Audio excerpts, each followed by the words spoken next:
আসসালামু আলাইকুম, কেমন আছেন সবাই? আপনারা অনেকে প্রশ্ন করছেন যে নিউজিল্যান্ডের কি অবস্থা এখন ঘূর্ণিঝড়ের পর। আসলে আলহামদুলিল্লাহ এখন 4 দিন পরে আমরা দেখতেছেন কি সুন্দর রোদ উঠছে, মনে হচ্ছে যেন কিছুই হয়নি।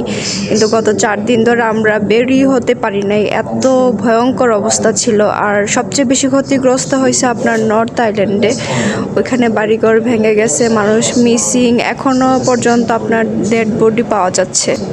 আর বন্যার পানিও মানে ঘূর্ণিঝড়ের যে জায়গা ডুবে গেছিলো ওই জায়গাতেও অনেক পানি, বাড়িঘর ভেঙে গেছে, অনেক কিছু। আসলে এখন গভর্নমেন্ট ওইগুলা রিপেয়ার করতেছে, এই হচ্ছে অবস্থা।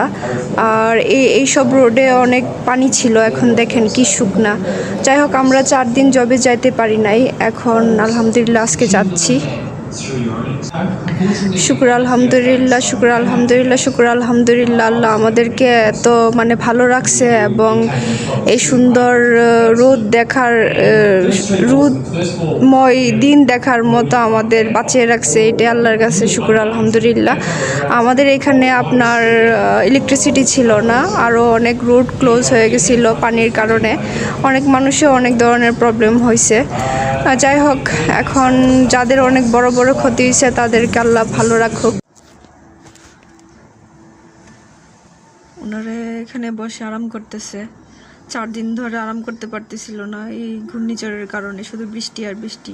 মাশাআল্লাহ আজকে অনেক সুন্দর রোদ উঠছে, সবাই বসে আরাম করতেছে, দেখতেছেন।